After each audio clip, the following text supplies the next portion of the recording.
Alhamdulillah. Wassalatu wassalamu ala Rasulillah sallallahu alaihi wasallam. Bapak Ibu sekalian, Allah yang kami muliakan. Tadi telah kita jelaskan bahwa sesungguhnya takdir adalah sesuatu yang sifatnya berawal dari sebuah pilihan. Hari ini apa yang kita rasakan, apa yang kita dapatkan hari ini adalah akibat daripada masa lalu.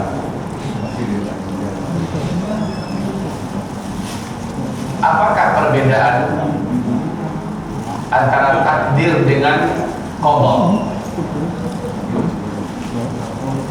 Apakah perbedaan antara takdir dengan qada? Bapak pernah mendengar pelajaran yang disampaikan dalam bab akidah, beriman dengan qada dan qadar, ya, beriman dengan qada dan qadar.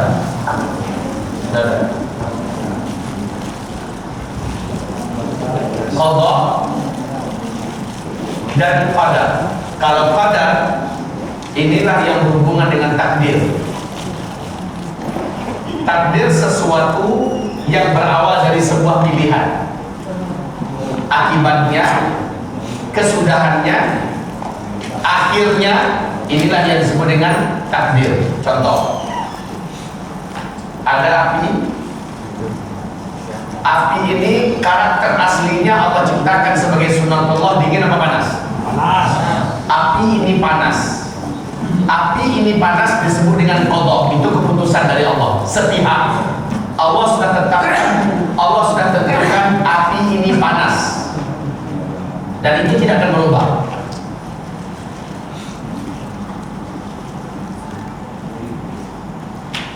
Allah Subhanahu wa ta'ala tidak memasukkan sedikit pun kepada qadanya ini apapun yang berhubungan dengan kita. Baik, maksudnya bukan kehendak saya api ini panas, bukan kehendak saya api ini dingin. Dia kehendak sepihak dari Allah Subhanahu wa ta'ala. Maka nanti pada hari kiamat Allah tidak akan tanyakan kepada kita, kenapa api kamu di dunia panas? Allah tidak akan tanyakan. Kaum muslimin yang kami muliakan, bapak terlahir ke muka bumi, jenis kelaminnya apa? Laki-laki. Laki-laki, itu namanya qada. Keputusan sepihak dari Allah Subhanahu wa ta'ala. Maka bapak lahir ke muka bumi sebagai laki-laki adalah qada, keputusan dari Allah. Allah tak akan tanya nanti pada hari kiamat, hai fulan, kenapa kamu dulu di dunia laki-laki? Karena itu qada, keputusan sepihak dari Allah. Allah wajib kita terima. Wajib kita terima karena itu keputusan sepihak dari Allah, dan itu tidak akan merugikan kita. Allah telah mengqadahkan, menetapkan bahwa negeri Arab, negerinya tandus, panas, itu qada Allah. Tidak ada campur tangan urusan manusia di situ. Allah tak akan tanya nanti kenapa Arab panas. Allah tak akan tanya. Dan kita terlahir di Indonesia, kita terlahir di Arab, terlahirnya kita di negeri mana itu qada Allah. Kita terlahir dari keluarga miskin, kita terlahir dari keluarga yang jahil, kita terlahir dari keluarga yang kafir, itu qada Allah. Allah tidak akan tanya nanti pada hari kiamat, kenapa orang tuamu ketika kamu lahir kafir? Allah tak akan tanya, itu sudah qada dari Allah. Maka yang sifatnya qada, Allah tak akan hisab nanti kita pada hari kiamat. Kenapa ibu kamu perempuan? Itu qada Allah. Allah tak akan tanya. Tapi yang sifatnya qadar, Allah tanya. Kenapa kamu tidak sholat? Maunya kita sholat atau tidak sholat itu pilihan kita enggak? Ya. Pilihan kita. Maka Allah tanya nanti kenapa kamu tidak sholat. Kita cari duit nih, cari duit lalu membelanjakan duit yang sudah kita dapatkan. Ada unsur pilihan kita enggak di situ? Bagaimana cara kita mendapatkan duit? Kemana kita pergikan? Untuk apa kita pergikan duit itu? Ada unsur pilihan enggak di dalamnya? Maka Allah tanya nanti pada hari kiamat, wa an malihi, tentang hartanya, min aina kasabahu wa fi ma anfaqa, dari mana cara dia mendapatkan, bagaimana cara dia mendapatkan, dan kemana dia belanjakan hartanya. Bagaimana cara mendapatkan? Ada unsur pilihan. pilihan kita di dalamnya. Dari cara yang haram, dari cara yang halal, dari cara menipu, dari cara merampok, dari cara nyogok, dari cara apa? Allah kan tanya kita nanti pada hari kiamat. Lalu kemana kita pergikan? Juga Allah tanya. Wa fi ma anfaqa, kemana dia pergikan? Ini adalah sesuatu yang ada masuk ruang pilihan kita di dalam. Kita yang memilih. Maka Allah tanya nanti pada hari kiamat. Nah, kaum muslimin yang kami muliakan, antara qada dan qadar. Qada, lihat, qada tulisannya seperti ini, qadaun. Sementara qadar seperti ini, qadrun atau qadar. Ini ada unsur pilihan yang kita memang diberi oleh Allah hak untuk memilih. Sementara ini baku dari Allah sepihak, keputusan sepihak. Di bidang ini Allah tak akan tanya kita, tidak akan ditanya. Tapi kalau qadar Allah tanya kepada kita, kenapa kamu dulu di dunia musyrik? Allah tanyakan kita. Kamu kan tahu pergi ke dukun, mempelajari ilmu sihir, kamu kan tahu pakai jimat, kamu kan tahu pergi sesajenan dan segala macamnya, itu aku haramkan. Kenapa tetap kamu lakukan? Allah tanya itu. Karena sifatnya ada pilihan kita. Kita bisa memilih. Yang kita tidak bisa memilih Allah tak akan tanya. Umpamanya Pak, Bapak udah hati-hati melintas jalan. Udah hati-hati. Udah lampu merah di mana memang mobil, motor nggak boleh lagi jalan.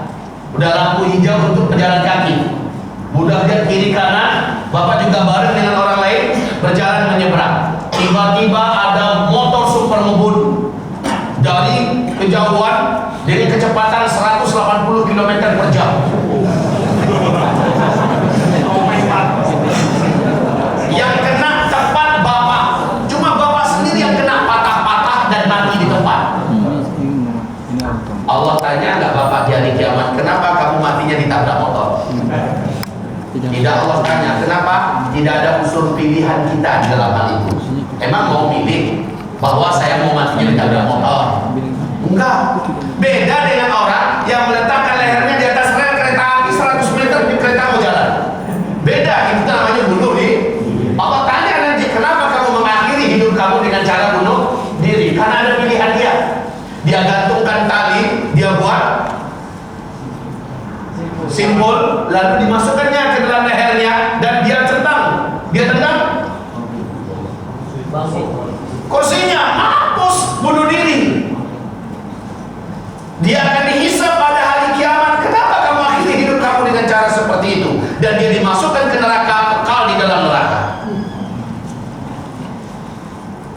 Kalau keputusan sepihak, yang ditabrak motor tanpa keinginan dia udah hati-hati, dia udah ikuti jalur tanpa keinginannya, dia meninggal, maka Allah tak akan hisab dia nanti dalam keadaan itu. Itu namanya qada.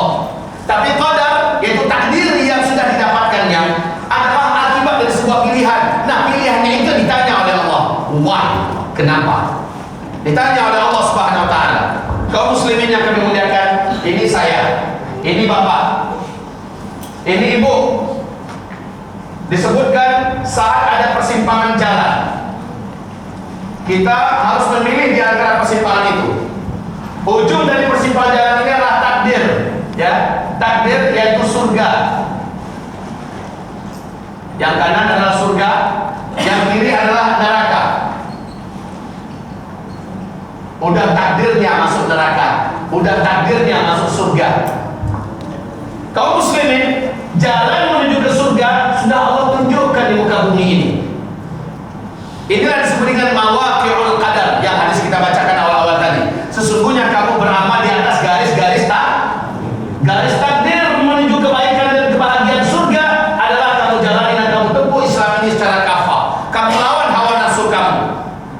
Kamu taklukkan diri kamu di atas petunjuk Rasulullah SAW. Kamu berjalan dengan sabar.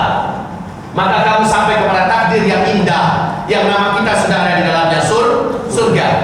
Tapi ketika kamu mengikuti hawa nafsu kamu, kamu lebih mengikuti syahwat kamu, kamu melampaui batas dalam hidup ini, kamu langgar apa-apa yang Allah haramkan, kamu tinggalkan apa-apa yang Allah wajibkan demi memenangkan hawa nafsumu, maka kamu menempuh jalan neraka. Takdirmu adalah masuk neraka, dan memang sudah ada namanya dan disiapkan tempatnya di dalam neraka. Innakum kuntum tahmaluna ala mawaqi'il qadar.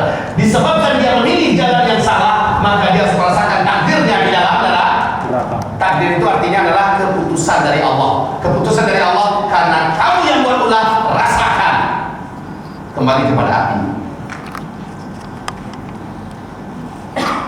Kalau kita berhati-hati dari api, insya Allah kita akan selamat. Tapi karena saya letakkan tangan saya di atas api, kebakar tuh tangan. Takdir saya ketika saya letakkan tangan di atas api adalah kebakar. Itu takdir yang harus saya tanggung, yang harus saya tanggung. Udah takdir saya, tangan saya kebakar. Kenapa ente letak di atas api? Ente yang sabar. Kaum muslimin udah tahu itu api berdampak, membakar, menghanguskan. Kita main-main api dan letakkan tangan di atas api, kebakar. Lalu kita katakan, udah takdirku kebakar. Memang iya takdir dia, karena dia memilih membakarkan dirinya di atas api. Memang takdir. Udah takdirku dapat istri yang macam ini, ternyata istrinya suka serong. Ternyata istrinya mendidik anak menjadi anak yang durhaka, anak yang jahat semacamnya. Memang takdir saya, karena saya memilih dia. Itu kesimpulannya. Karena yang saya memilih dia dulu. Orang tua saya orang yang taat. Mak saya, bapak saya sudah mengatakan, nah, jangan kamu nikah dengan wanita yang macam itu, nah. Kamu nanti menyesal. Ternyata karena cinta. The love is blind. Nah, karena cinta, semua seruan orang-orang yang mencintai kita abaikan. Jangan. Lalu kita turunkan hawa nafsu kita. Sekarang akibatnya kita rasakan. Nah, inilah ketika kita mengatakan, udah takdirku. Memang takdir ente, karena ente memilih. Padahal ente bisa memilih yang baik. Kamu bisa memilih wanita yang soleha. Kamu bisa memilih wanita yang taat. Kenapa kamu tidak pilih wanita yang taat? Hanya kurang cantik sedikit. Hanya karena biasa-biasa aja wajahnya. Yang ini bahenol. Yang ini cantik, geles. Lalu nggak tahu bagaimana yang benar. Yang penting Nabi mengatakan, siapa yang menikahi wanita karena kecantikannya, siap-siap menyesal. Siapa yang menikahi wanita karena hartanya, siap-siap menyesal. Siapa yang menikahi wanita karena keturunannya, siap-siap menyesal. Tapi siapa yang menikahi wanita karena agamanya, maka taribat yadah, akan berdebulah tangannya. Kalau tangan berdebu nggak licin, megang apapun bisa kuat. Tapi kalau seandainya nggak berdebu, tangannya mengeluarkan cairan, basah, megang apa licin, jatuh terus. Ibaratnya begitu. Taribat yadah. Baik kaum muslimin yang kami muliakan, takdir bisa dirubah nggak? Tadi bisa dirubah nggak? Selama belum sampai nyawa di tenggorokan, selama belum terbit matahari di sebelah barat, di dunia ini masih hidup kita, takdir masih bisa dirubah. Takdir itu bisa dirubah, Pak. La syai'a yughayyirul qadara illa doa. Tidak ada yang dapat merubah takdir kecuali doa. Saya contohkan. Khalid bin Walid, saat dia berhadapan dengan panglima perang Persia untuk menaklukkan sebuah kota, apa kata si panglima perang Persia ini? Hai Khalid, saya tantang ente. Tantang apain? Ini adalah racun. Racun ini paling mematikan dan racun paling berbahaya di bumi. Hanya hitungan detik ente mampus. Sekarang racun ini saya letakkan dalam segelas air. Bila berani ente minum dan ente tidak apa-apa, ente selamat, ente tidak mati, kota ini milik ente dengan seluruh harta yang ada di dalamnya, dengan seluruh apa yang ada di dalamnya milik ente. Kami mundur tanpa perang. Kalau menurut takdirnya racun diminum mati nggak? Mati. Khalid menerima tantangan itu. Oke, emang gua takut. Kemudian disodorkan kepada Khalid bin Walid racun dalam gelas, racun paling mematikan. Khalid berdoa kepada Allah. Ingat ini, takdir yang seharusnya kalau dia minum, takdirnya dia koid, mati. Ternyata telah dirubah oleh Allah takdir itu dengan doa. Lihat ini Pak. Maka jangan katakan doa itu tidak bermanfaat. Jangan katakan doa itu bukanlah hal yang dahsyat. Lihat apa yang Khalid lakukan ketika dia angkat racun itu. Dia membaca Bismillah alladzi la yadurru ma'asmih syai'un fil ard wala fis sama wa huwas samiul alim.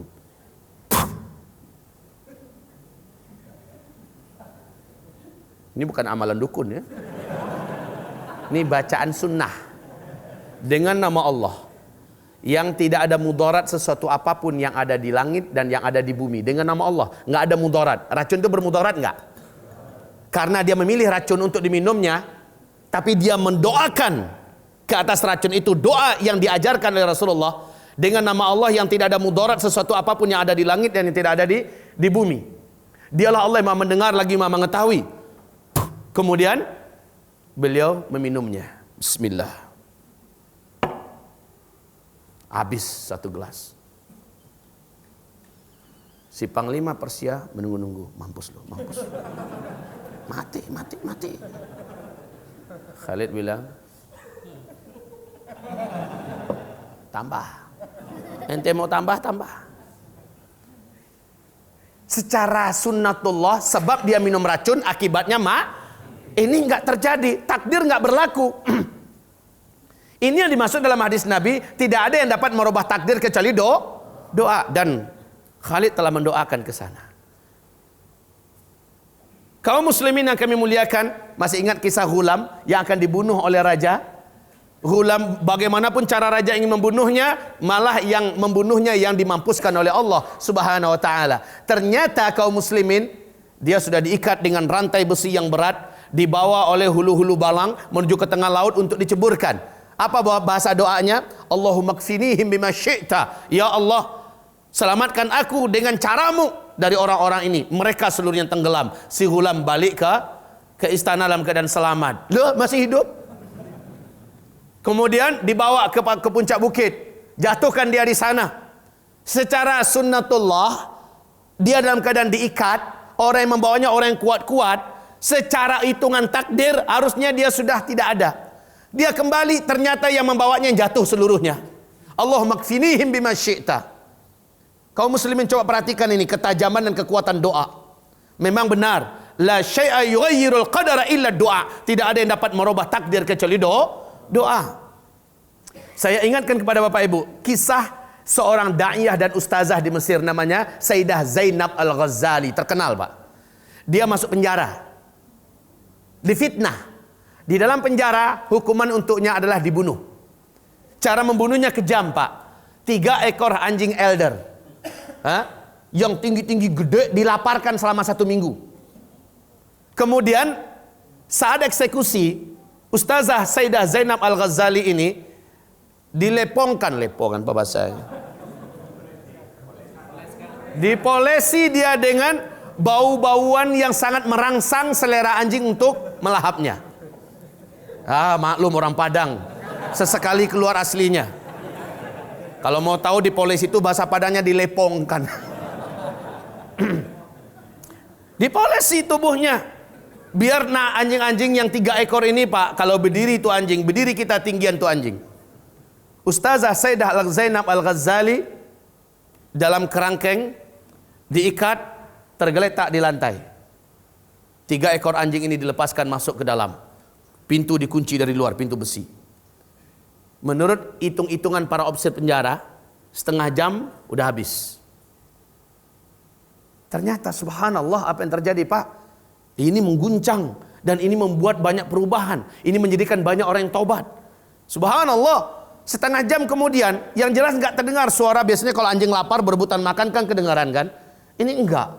Pas dibuka kembali pintu penjaranya, kelihatan Ustazah Da'iyah Sayyidah Zainab Al-Ghazali ini tetap duduk dengan baiknya seperti biasa. 3 ekor anjing ini, 1 di kanan, 1 di kiri, 1 di depan, sambil goyang-goyangkan ekornya kayak jaga tuannya.